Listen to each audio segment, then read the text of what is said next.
Son las 7 en punto de la mañana, las 6 en las Islas Canarias. Muy buenos días, soy Rosana Laviada. Reciban un cordial saludo en nombre de todo el equipo que hace posible Es la Mañana de Federico en Es Radio en este miércoles 26 de noviembre, segunda hora ya de Es la Mañana. Les vamos a acompañar como todos los días hasta las 12 del mediodía. Hoy es San Ciricio. Felicidades a todos los siricios, aunque creo que no hay siricios en España, pero como nos escuchan desde todas las partes del mundo, felicidad, siricio de España, aunque aquí ya les digo que no hay. Bueno, es el primero en usar el título de Papa y en utilizar la figura de autoridad en sus decretos. Los empezaba con por nuestra autoridad mandamos, decretamos. En fin, esto me recuerda a alguna persona de la que hoy vamos a hablar y además mucho. Vamos con el tiempo. Las lluvias débiles van a continuar en el norte de España, los cielos despejados en el resto del país. Básicamente podemos decir que mejora ligeramente la situación en la península, aunque ya les adelanto que de cara al próximo fin de semana de nuevo van a bajar las temperaturas y de nuevo regresan las lluvias abundantes. A esta hora en Madrid tenemos 1 grado y vamos camino de los 11. Bueno, más o menos como el día de ayer, fresquito, como es lógico y normal, un 26 de noviembre. La máxima nacional se registra en Las Palmas de Gran Canaria y Santa Cruz de Tenerife, allí esos 24 grados invernales canarios que tanto nos encantan, y ya en el pelotón del pasmo, Teruel, Ávila y Palencia, 1 grado bajo cero. Y hoy es la víspera del día en que, según no pocos analistas, lo puede cambiar todo en el devenir de este gobierno y del presidente cercado por la corrupción. Yo tendería a ser un poco más prudente porque la experiencia ya nos dice que estamos pasando por muchos días clave que realmente, y en la realidad, luego han sido días normales. Vamos, que la situación no cambia demasiado.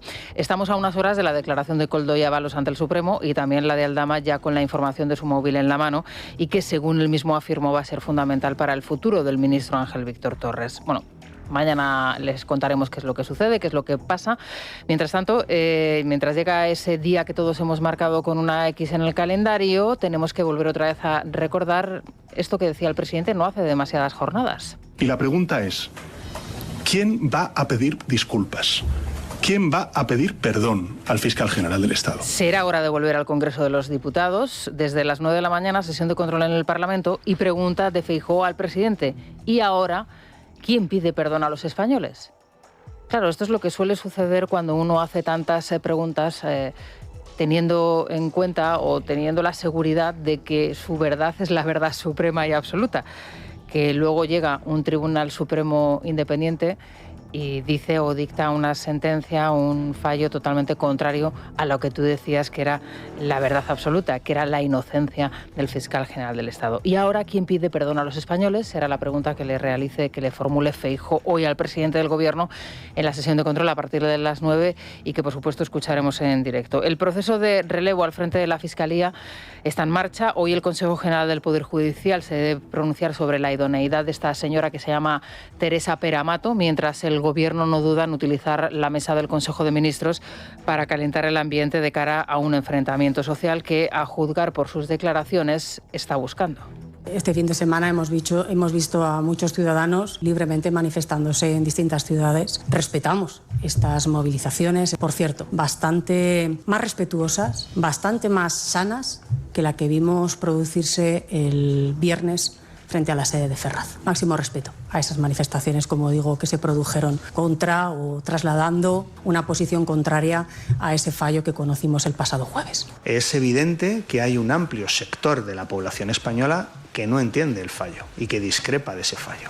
Y ahora es el momento de esperar la sentencia, de esperar la lectura de ese texto y, por tanto, pues dejemos que la justicia haga su trabajo, demos tiempo y ahora pues simplemente esperemos a que la sentencia la conozcamos y a partir de ahí pues la podremos leer y conocer todos los argumentos que en ella se van a esgrimir.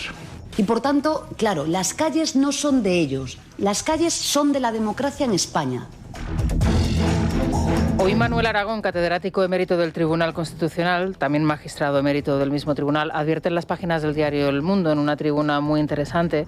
Sobre todo es interesante y sobre todo se entiende muy bien, que a veces cuando uno se mete en el lenguaje judicial es bastante complicado, ¿no?, llegar al fondo de la cuestión, porque los jueces, los magistrados, los juristas se enredan en ese lenguaje que ellos solo entienden. Bueno, pues a Manuel Aragón se le entiende absolutamente todo. Hoy, como les digo, cuenta en el diario El Mundo, alerta de la grave grave perturbación institucional que se vive en España y del carácter menguante de nuestra democracia constitucional.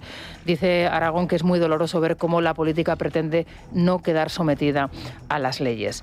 No es el único que advierte del peligro de los ataques indiscriminados del Gobierno a los jueces y en general del peligro de los ataques indiscriminados del Gobierno ante todo aquello que tenga un halo de independencia, ¿no? Hemos oído acusaciones muy graves de golpismo judicial vertidas, además desde los órganos propagandísticos del Ejecutivo, desde la propia televisión pública, que pagamos todos, y por eso es nuestra obligación denunciarlo.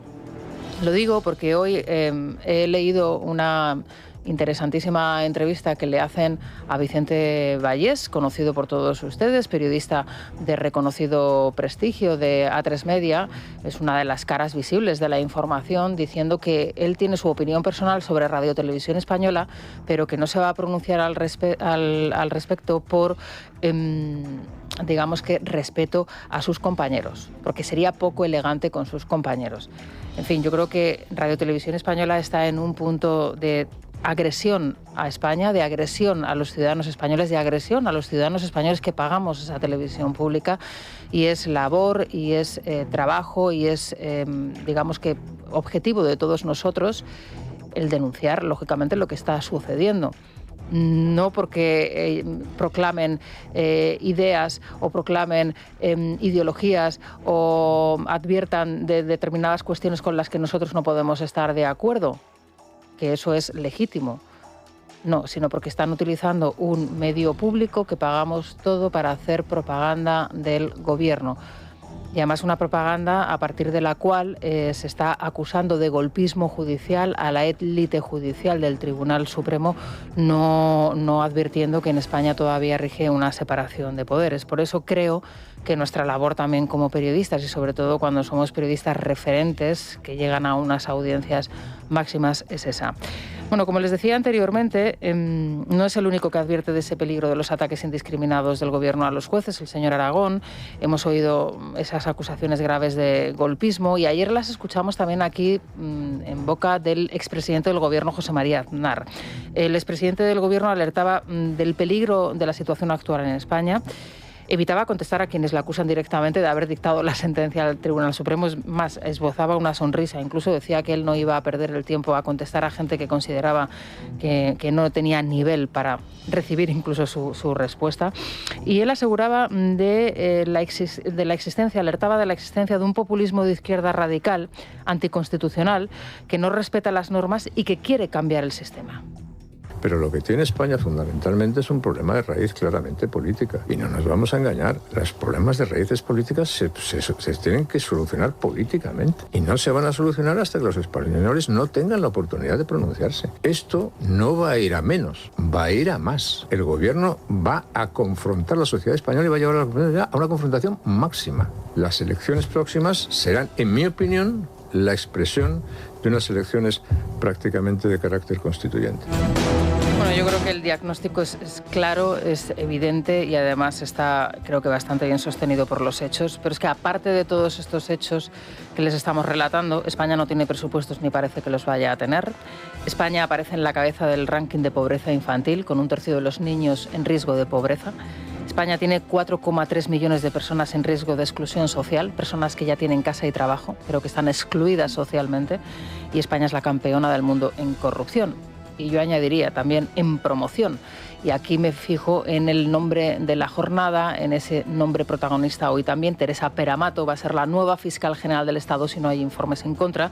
Desde el Gobierno se ensalza su papel como feminista reconocida, como estaba previsto, y desde la oposición de momento, bueno, pues he de decir que se mantiene cierta cautela, cierta prudencia. Silvia Ribeiro, Vanessa Vallecillo, ¿qué tal? Buenos días. Buenos días, Rosana. Comienza el proceso de sustitución de Álvaro García Ortiz, que de momento continúa al frente de la Fiscalía General. Teresa Peramato será la candidata a sustituirle, ya está considerada como una progresista, feminista y defensora del solo sí es sí. Pilar Alegría destacaba su papel como fiscal de sala contra la violencia doméstica y Félix Bolaños destacaba la independencia de criterio del Ministerio Fiscal.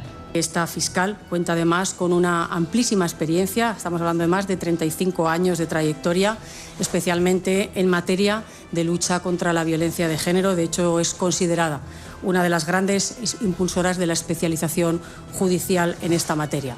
Conseguir la independencia de criterio, los criterios profesionales, criterios técnicos que el Ministerio Fiscal cada día, en todos los juzgados y en todos los tribunales de nuestro país, cada día llevan a cabo. Y esto también es necesario una fiscal general que garantice esa libertad de criterio, ese trabajo profesional de los fiscales de nuestro país. Desde los grupos en la oposición, en el Partido Popular, prefieren mantener una posición de cautela al respecto del nuevo nombramiento que hoy tendrá que ser calificado por el Consejo General del Poder Judicial. Todo lo contrario en Vox, donde directamente hablan de la Fiscalía como una institución mafiosa. Escuchamos al secretario general de los populares, Miguel Tellado, y a la portavoz de Vox, Pepa Millán. Vamos a recibir este nombramiento con toda la cautela, porque lo importante es saber si Sánchez sigue creyendo, pese a la sentencia condenatoria al fiscal general del Estado, que la Fiscalía es su Fiscalía, si va a seguir utilizándola políticamente como lo ha hecho cuando el fiscal era Álvaro García Ortiz. Son una auténtica mafia que asalta todas las instituciones para actuar con impunidad y blindar su corrupción, y lo están demostrando todos los días. Una mafia que no admite la existencia de ningún contrapeso al poder de Sánchez, que se ha adueñado de las instituciones y que no duda en utilizar el poder del Estado para ir contra quien haga falta. Hoy España no es una democracia plena ni es un Estado de Derecho. Bueno, hoy creo que viene a colación ese debate que manteníamos ayer cuando conocíamos el nombramiento de la señora Pere Mato. Las primeras referencias, los primeros titulares, lógicamente, bueno, pues su protagonismo como fiscal de sala, que ha sido en contra de la violencia, en la lucha contra la violencia de género, el hecho de que sea una mujer que ha entrado pues desde hace ya muchísimos años con una larga trayectoria dentro de la carrera fiscal, el hecho de que se considera una mujer progresista. En fin, yo, claro, destacaba el hecho del nombramiento también por el hecho en sí del problema que tiene actualmente el Gobierno con el voto femenino. Ese 25% del voto socialista, las mujeres que votaron a Pedro Sánchez en las anteriores elecciones generales y que hoy no volverían a votarle. Y Paco Rosell, aquí en la tertulia, me corregía de alguna manera o matizaba mis palabras y decía, bueno, sí, pero es que aparte es de la Unión Progresista de Fiscales, es continuista y es la mano derecha de Dolores Delgado y también de Garzón y, por supuesto, de Álvaro García Ortiz. Y tiene razón Paco, porque ayer, si vemos el resultado de esas concentraciones que se produjeron en la calle con motivo del 25N, que es ese día que se ha proclamado, que se quiere recordar en contra de la violencia doméstica, en este caso, de los asesinatos de mujeres a manos de sus parejas, y que de nuevo otra vez ha instrumentalizado el Gobierno, pues uno se da cuenta de que efectivamente este tipo de nombramientos o este tipo de señalamientos ya no tienen su efecto en buena parte de la sociedad. Y es que había cerca de 1.000 personas solamente en Madrid en esa manifestación que se celebró. Y claro, es que otro dato, es que la fiscal Pere Mato, que es una conocida defensora de la ley del solo sí es sí, les recuerdo las cifras. Es que, según el último informe del Consejo General del Poder Judicial, las últimas cifras que están registradas, 1.233 reducciones de pena se han producido gracias a la ley del solo sí es sí y 126 excarcelaciones de violadores, de pederastas, se han producido como consecuencia de esta ley nefasta que mata. Bueno, esto es lo que decía la señora Pere Mato. Hay que apreciar la ley en lo que vale, tiene muchísimas cosas buenas. A las leyes hay que darle tiempo para que se pongan en marcha y para que podamos ver los efectos que producen. Lo que a mí no me cabe ninguna duda es que el hecho de que con la Ley Orgánica de Garantía Integral de la Libertad Sexual se ha dado un paso adelante para proteger a las víctimas de violencia sexual. 1.233 reducciones de condena, 126 excarcelaciones. Este es el balance de esta ley horrorosa, promulgada por Montero, que hoy es eurodiputada y que ayer tenía plaza libre en Televisión Española para volver otra vez a acusar de golpismo judicial a los jueces del Supremo. Por supuesto, aquí no la vamos a escuchar de momento. Las reuniones de Sánchez con el proetarra Otegi es otro de los capítulos en los que queremos profundizar. Son, de hecho, confirmado y ratificado incluso por el propio Koldo García, que sería pues la persona que ha favorecido, digamos, esta información a partir de los mensajes que guarda en su teléfono móvil. Ayer lo pudimos escuchar. Esto ha llevado a la oposición, lógicamente, a exigir información y a tomar incluso medidas al respecto. Es el caso de Vox, que ya ha anunciado una querella contra Sánchez por falso testimonio en la comisión del caso Koldo en el Senado. Partido Popular y Unión del Pueblo Navarro, por su parte, exigen al presidente del Gobierno gobierno que explique el contenido de esos pactos del caserío desvelados por El Español con los que apuntaló su investidura. Quieren saber a cambio de qué se fraguaron y piden que se detallen las cesiones a los proetarras, si se negoció la política penitenciaria, el acercamiento de presos o la entrega a Bildu del Ayuntamiento de Pamplona. Allí cabe recordar que María Chivite ha sacado adelante sus séptimos presupuestos gracias al apoyo de los de Otegi. Para el popular Miguel Tellado es terrible que el presidente del Gobierno haya pactado con los terroristas el futuro de España. Por su parte, Esther Muñoz considera que es hora de que el PNV también dé explicaciones y enmarca las reacciones en la fase de nervios que atraviesan al ver que los protagonistas de la trama empiezan a hablar. Precisamente porque ayer Koldo reconocía que había actuado como chofer de Sánchez y de Santos Cerdán con Otegi y en muchas ocasiones más. Abascal en Antena 3 se pronunciaba al respecto. Escuchamos a Miguel Tellado y a Alberto Catalán de UPN. Es irrelevante que esta reunión se produjera o que no se produjera. Lo cierto es que a Pedro Sánchez le ha puesto Bildu en el poder junto a otros partidos políticos, pero Bildu, que llegó a decir en la anterior legislatura que Bildu quita y pone presidentes de España. Esa es la realidad. Entonces, Pedro Sánchez llegó a lomos de Bildu y va a aguantar hasta el final, protegido de alguna manera por los escuadristas de Bildu. Esa fue desde luego la adjudicación más grave y escandalosa de todas las de Pedro Sánchez a Servi Navar, a Cerdán y a su socio Anchón.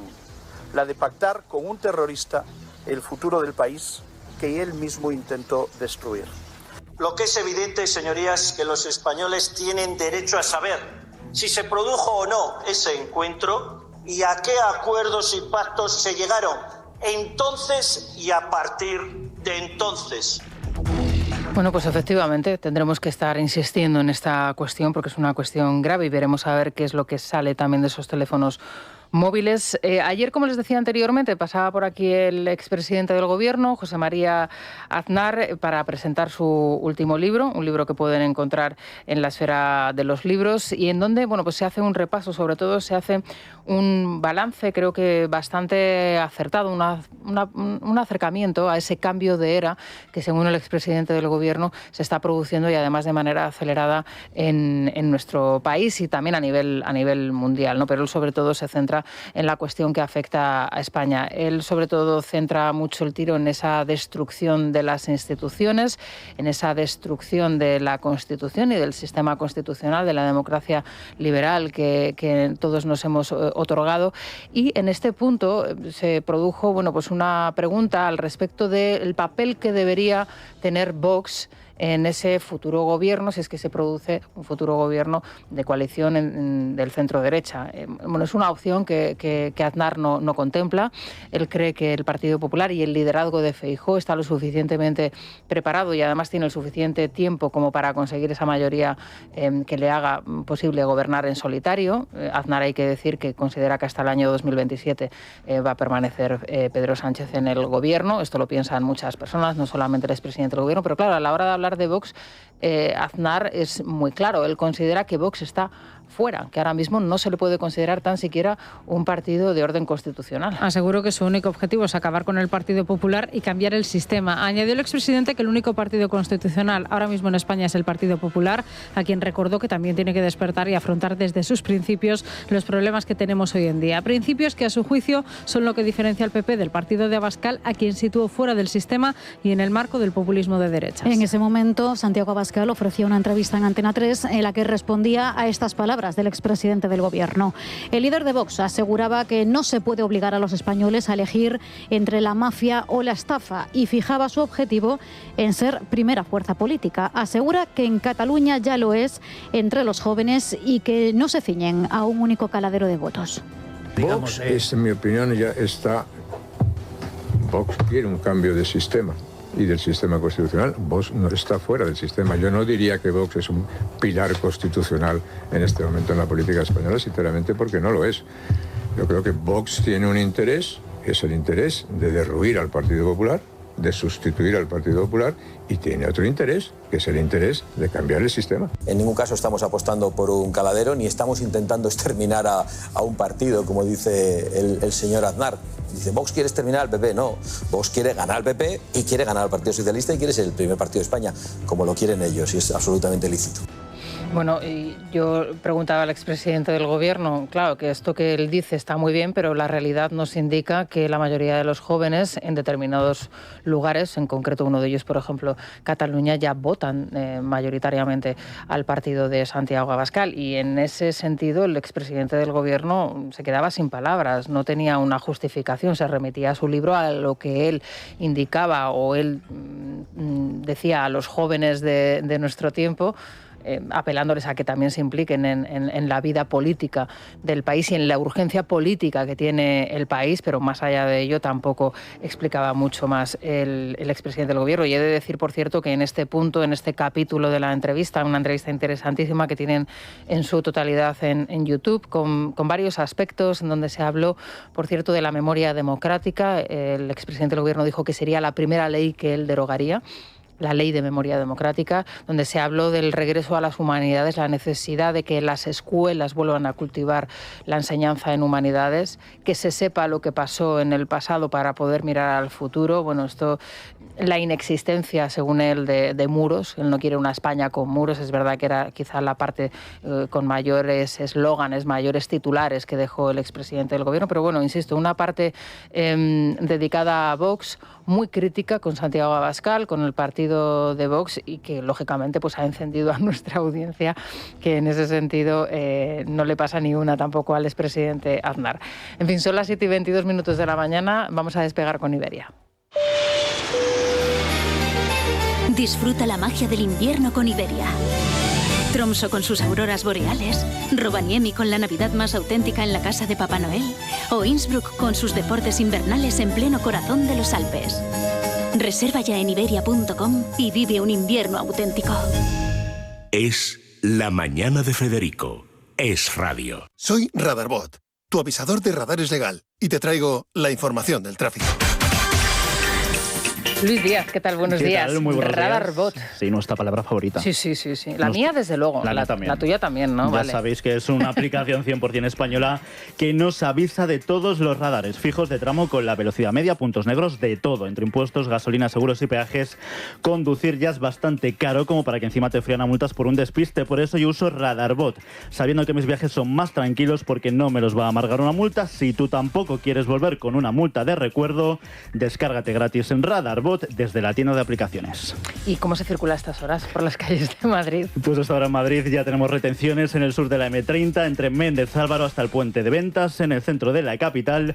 Tráfico lento en la Cuesta de San Vicente, sentido Plaza de España, en Atocha, en el Paseo de Recoletos. También complicaciones en la Glorieta de Embajadores, en la calle Alcalá, su paso por Príncipe de Vergara, y en la entrada por la zona norte, entre Plaza de Castilla y el Paseo de la Castellana. ¿Cómo se circula por el resto de carreteras españolas? DGT Darío Carnicero, ¿qué tal? Muy buenos días. Buenos días. A esta hora encontrarán tráfico en aumento en los accesos a las principales capitales, especialmente a Madrid por la A2 en Torrejón de Ardoz, en la 4 en Pinto, en la 42 en Parla y Getafe y por la A6 en Majadahonda. En la entrada a Barcelona por la C58 en Sabadell y en Montcada y en la A2 en San Joan d'Espí. Tráfico en aumento en el acceso a Valencia por la 7 en Alginet y en la entrada a Sevilla. Circulan por la A49 en el entorno de Tomares. Radarbot te ayuda a disfrutar de una conducción tranquila, segura y sin multas. 7:34 de la mañana, 6:34 en Canarias. Bueno, es el cumpleaños de Ramoncín. Fue ayer el cumpleaños, 70 cumpleaños del rey del pollo frito. Bueno, lo celebró en la Sala del Sol, en una fiesta privada, 300 personas. Y me cuentan los espías paraguayos, como diría Luis Herrero, que ahí estaba Bolaños y Rufián dándolo todo, rodeados de chicas estupendas y maravillosas que también estaban disfrutando del evento. 70 cumpleaños de Ramoncín, felicidades desde aquí. La verdad es que está estupendo, 2 horas y media de concierto y ahí Bolaños y Rufián dándolo todo. No sé si estaba Esther Expósito, creo que no, pero bueno, ya saben que, lo digo porque hace unos días Esther Expósito aparecía con Rufián bailando, no sé, algo parecido no sé si era un tango, no era, ¿no? Era algo así como tipo reggaetón o sí, algo así, un ritmo más caribeño. En fin, felicidades para Ramoncín.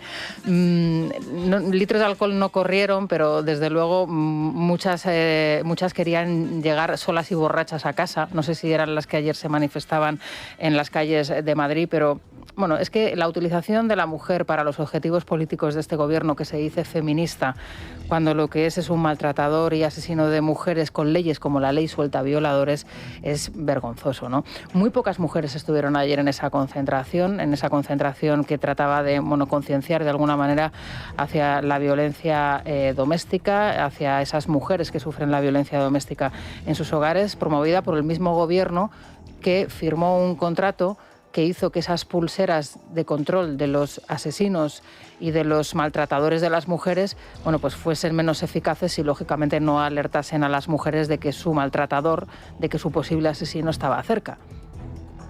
Es que, claro, estas cosas suelen a veces muy crudas a estas horas de la mañana, a las 7:36, pero hay que decirlas, hay que recordarlas.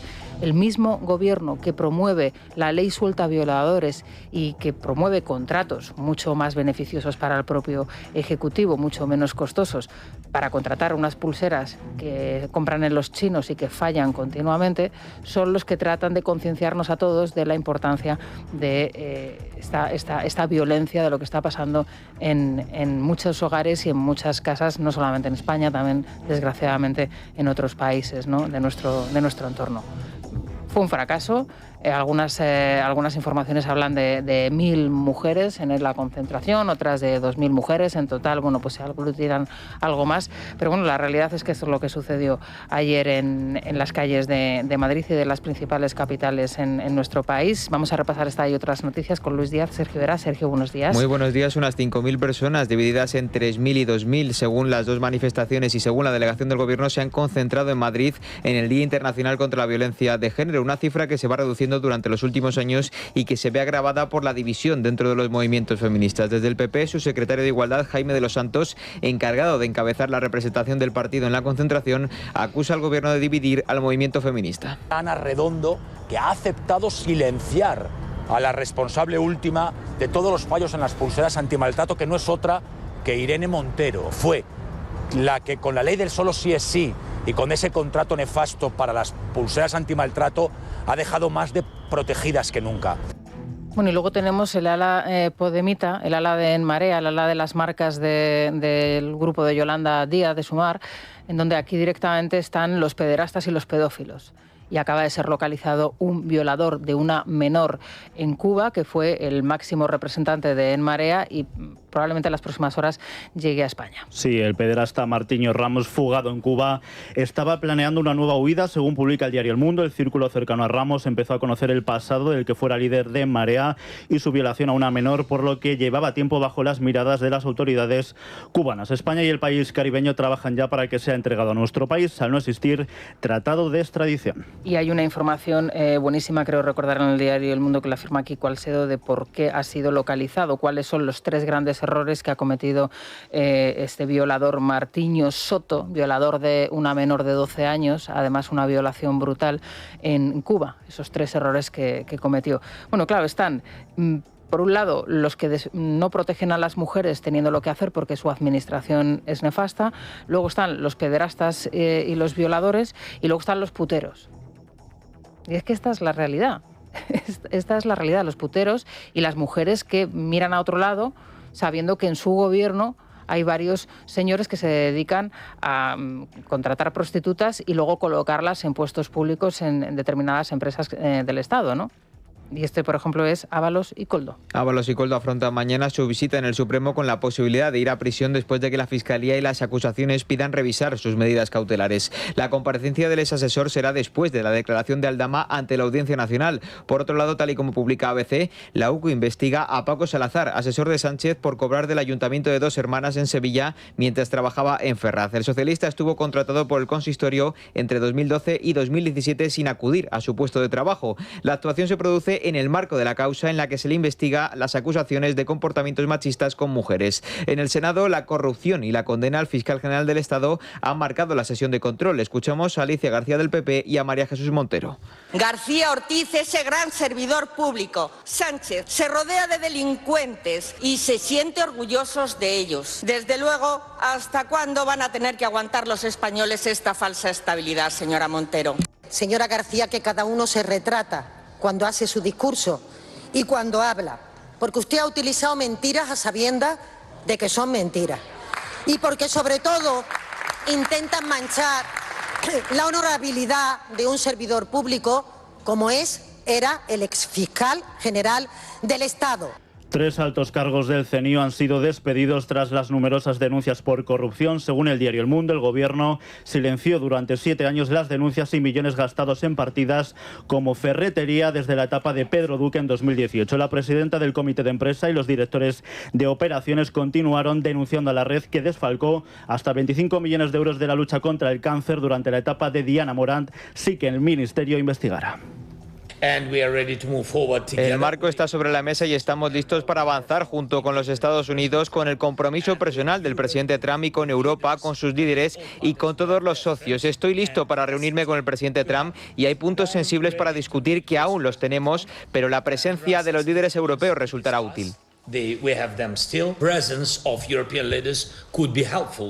En Ucrania, Volodymyr Zelensky señala que están preparados para abordar los puntos que consideran sensibles del acuerdo de paz. El mandatario ha vuelto a incidir en que las decisiones de seguridad sobre Ucrania deben incluir a Ucrania y también Europa, al tiempo que pide mantener las sanciones contra Rusia. Nací en Madrid cuando yo era un bastante pequeño. Un 12 de febrero lloré al mirar la luz.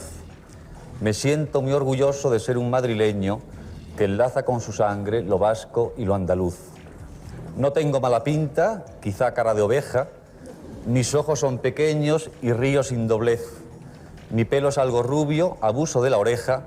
Parezco alto por flaco y nítida es vitez. Bueno, pues es parte de una entrevista que José María Íñigo le hacía a Alfonso Usía hace ya muchos años y que cuando se podían ver cosas buenas en televisión española y él se describía a sí mismo con este texto maravilloso que encabezaba ese vídeo de homenaje que ayer se pudo ver en un acto precioso de homenaje a Alfonso Usía que se celebró en el Hotel Wellington aquí en Madrid de la mano de Julio Valdeón y también de su hijo Alfonso Usía, extraordinario, por cierto, con un sentido del humor muy fino, muy británico también como su padre. Era la presentación del libro La escritura indomable, donde un nutridísimo grupo de articulistas han escrito pues su texto de homenaje al gran Alfonso Usía y entre ellos está Federico Jiménez Los Santos, está también Luis Herrero, está también Arturo Pérez Reverte, en fin, muchísimos. Fue un acto precioso donde se juntó además gente de diferentes generaciones que ha tenido ocasión en algún momento de compartir tiempo con Alfonso Usía,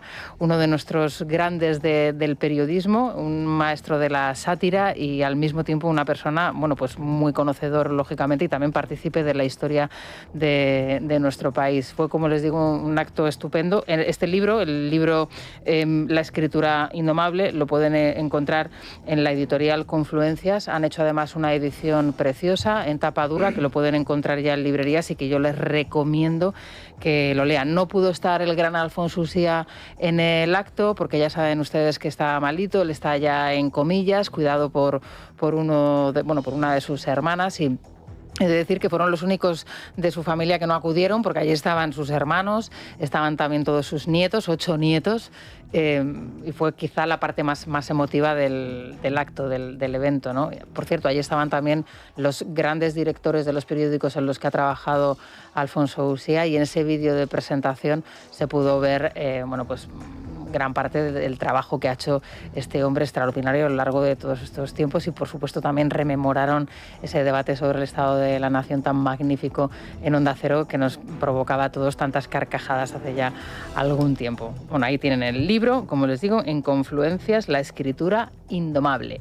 Nos vamos a ir a la Mutua a esta hora de la mañana. Sergio, ¿qué nos cuentas? No sé si es que vosotros también os pasa, que intentáis ahorrar, pero es que no hay forma. Un ejemplo, tenéis todos los seguros con la misma compañía y aún así cada vez os sube más el precio, o sea que nos tienen contentos. Así que hemos decidido, y como yo, seguramente muchos, irnos a la Mutua. ¿Qué por qué? Porque seguro que si te vienes a la Mutua te bajan el precio de cualquiera de tus seguros, sea cual sea. Tan solo tienes que llamar al 91 555 55 55, 91 555 55 55, vete a la Mutua y todos contentos. Consulta condiciones en Mutua.es. Bueno, en La escritura indomable, por supuesto, también pueden leer al gran Santiago González y he de decirles que yo, que compartí ayer el acto con Pedro Corral y estuve hablando mucho de Santiago, porque además ellos son grandes amigos, y estuvimos hablando de paracuellos, y estuvimos hablando de anatomía de un instante, y estuvimos hablando de muchísimas cosas con Pedro Corral, que siempre tiene una conversación magnífica y extraordinaria, de lo que dijo Aznar sobre la memoria democrática, sobre la necesidad de derogar la ley. Bueno, pues ahí Santiago González también rinde, lógicamente, su homenaje a Usía. De verdad, se lo recomiendo porque merece mucho la pena. Ahora sí, nos vamos a la prensa económica con CaixaBank. Es la mañana de Federico. Es radio. CaixaBank patrocina este espacio. Bueno, vamos a resumir la prensa económica. ¿Qué tal, Luis Rosana? Fernando Quintero, buenos días. Como siempre, con Libre Mercado, España suma casi 400.000 beneficiarios más del IMV, un año después de la pasarela del Gobierno para facilitar el cobro. Bueno, cuéntanos, a ver. Bueno, esta es una de los muchos mantras que le gusta agitar al Ejecutivo y del que le gusta presumir. Cada vez más gente en España cobra el ingreso mínimo vital, que es algo así como decir, cada vez más gente en España son pobres. Y es una afirmación que en este momento está la señora Almasaiz felicitándose porque, como dice Libre Mercado, suman 400.000 beneficiarios más en el último año después de haber agilizado todas las pasarelas de cobro, que lo que decía era que explicar, esto también va por Yolanda Díaz, que el ingreso mínimo vital no es el salario mínimo. Interprofesional, no, es la renta de subsistencia, podríamos como parece decir. Que la vicepresidenta tenía ciertas dudas en distinguir una cosa. No, bueno, y las tendrá todavía. Era la vicepresidenta y Pilar Alegría, ¿no? También, sí. No, siempre se lían con estos asuntos. No dejan de ser rentas mínimas, rentas de subsistencia, rentas que tiene que cobrar aquel que no tiene otro recurso para poder llevar un plato de comida a su casa. Vamos, que no nos tendríamos que alegrar de que esto sucediera. Al revés, lo que tendríamos que alegrarnos es de noticias de que ya nadie en España necesita cobrar el ingreso mínimo vital. Bueno, pues este gobierno se felicita que cada vez más gente puede acceder a este ingreso mínimo vital. En el último año, 400.000 beneficiarios más, un 20% más en el último año. Si esto es un motivo para felicitarse, que venga Dios y lo vea. Pero es que España cada vez es un país de gente más pauperizada.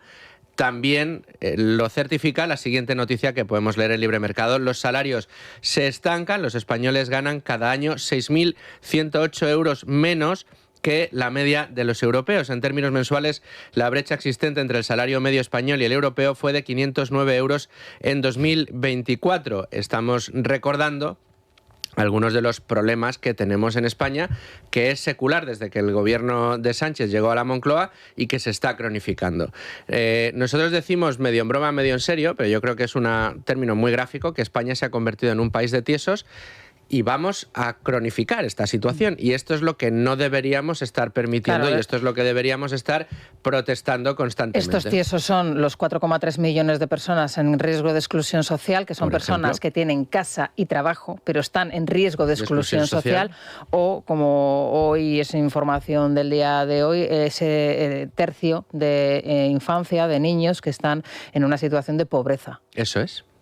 Esa es la España. Y el gobierno alegrándose. Esa es la España que tenemos, y el gobierno felicitándose de que cada vez más gente tenga que acceder a rentas mínimas de inserción.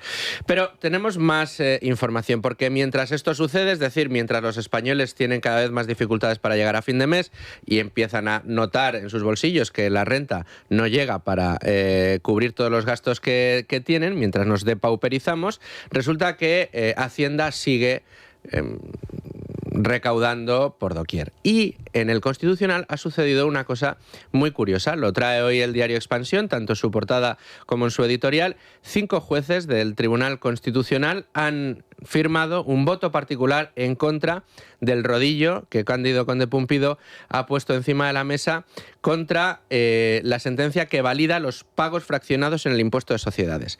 Lo que ha hecho el Constitucional es darle luz verde.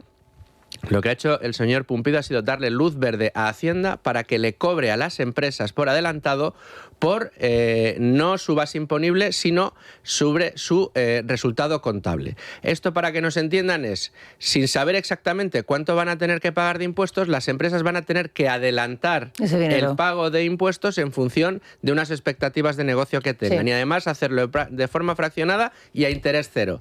Esto, dicen los miembros del Tribunal Constitucional que han emitido este voto particular, que es una auténtica barbaridad, podría incurrir incluso en la figura de estafa piramidal, porque lo que está permitiendo es a Hacienda financiarse a coste cero a costa de un dinero que realmente no tendrían que estar adelantando las empresas. Bueno, son 5 jueces, que no es nada desdeñable. Al nada final, desdeñable. Ahora, eso sí, el señor Pompidou ha impuesto su rodillo. Bueno, algún titular más rápidamente. Bueno, en el Banco de España, que nos lo cuenta el economista, el señor Escrivá, va a reducir a la mitad las exigencias de datos a la banca, es otro de los titulares que tenemos, y en 5 días están preocupados por lo que está pasando en Venezuela. Nos dicen que Iberia y Europa están priorizando salvar su negocio en Latinoamérica ante la crisis que estamos viviendo en Venezuela y cuya escalada de tensión, como vemos, día a día crece. Bueno, pues estaremos muy pendientes de la apertura también de la bolsa a partir de las 9 en punto de la mañana. Te seguimos leyendo el Libre Mercado, te seguimos escuchando, por supuesto.